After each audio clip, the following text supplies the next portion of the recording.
नमस्कार, मी पंजाब डक. महाराष्ट्रातल्या सर्व शेतकऱ्यांसाठी सर्वप्रथम आनंदाची बातमी की मान्सून मध्ये 17 मेला अंदमान बेटावर दस्तक देणार आहे. म्हणून ही सर्वप्रथम महाराष्ट्रातल्या शेतकऱ्यासाठी आनंदाची बातमी.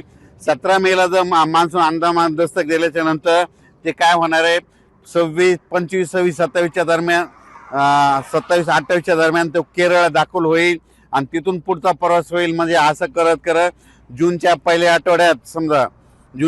आठवड्यात म्हणजे महाराष्ट्रामध्ये आपल्या मान्सून येण्याची शक्यता आहे. म्हणून हा अंदाज सर्व शेतकऱ्यांना लक्षात. म्हणजे सांगायचं झालं तर 17 जूनला मात्र अंदमान बेटावर मान्सून दस्तक देणार आहे. म्हणून हा अंदाज सर्व शेतकऱ्यांनी लक्षात. शेतकऱ्याला सांगू इच्छितो की आजच्यानं कंप्लीट 22 दिवस पाऊस राहिला आहे. तुम्ही शेतीचे कामं करून घ्या, कारण की मान्सून आणखीन 2 दिवसानं 17 मेला मात्र अंदमान बेटावर मान्सून दस्तक देणार आहे. म्हणून हा अंदाज सर्व शेतकऱ्यांना लक्षात यायचा. आजच्यानं कंप्लीट 22 दिवस पावसाला शिल्लक राहिलेले, म्हणजे पाऊस 22 दिवसावर आलेला आहे. म्हणून शेतीचे कामे करून घ्या, म्हणून हे देखील सर्व शेतकऱ्यांना लक्षात यायचं. तरी पण तुम्हाला सांगतो, ह्या मे मध्ये जवळपास आज आहे 15 मे त्या 30 मेच्या दरम्यान काय होणार आहे, दररोज राज्याच्या काय होणार आहे, विविध भागामध्ये म्हणजे सगळ्यात जास्त पश्चिम महाराष्ट्राकडे मान्सून पूर्व अवकाळी पावसाचं हे सावट चालू राहणार आहे. म्हणून हा अंदाज सर्व शेतकऱ्यांनी लक्षात घ्यायचा.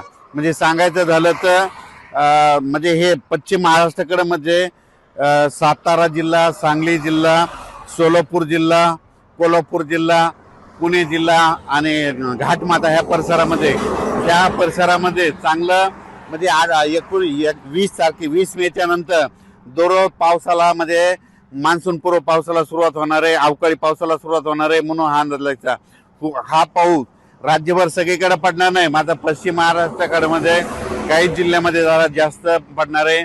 म्हणून हा अंदाज लक्षात. संपूर्ण महाराष्ट्रात मात्र ही अवकाळी सध्या नसणार आहे. फक्त 21 पासून काय होणार आहे, त्या पावसामध्ये थोडी वाढ होत जाणार आहे. आणि ते जास्त पाऊस फक्त सातारा, सांगली, सोलापूर, कोल्हापूर, पुणे, घाटमाता परिसरानं, मुंबई, ह्या कोकणपट्टी, घाटमाता ह्या परिसरात मान्सून पूर्व अवकाळी पाऊस बरसणार आहे. म्हणून हा अंदाज सर्व शेतकऱ्यांना लक्षात यायचा. पण राज्यात मात्र 17 मेला मान्सून अंदमान बेटावर दस्तक देणार आहे. म्हणून हा अंदाज लक्षात घ्यायचा.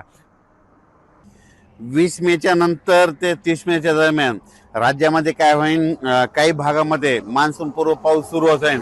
हे पाऊस सर्वदूर पडणार नाही, पण त्याच्यामध्ये विजेचं प्रमाण जास्त असल्यामुळं, वाऱ्याचं प्रमाण जास्त असल्यामुळं शेतकऱ्यांनी स्वतःची काळजी घ्या, आपल्या पाळीव प्राण्याची घ्या. कारण की 20 मेच्या नंतर बऱ्याच ठिकाणी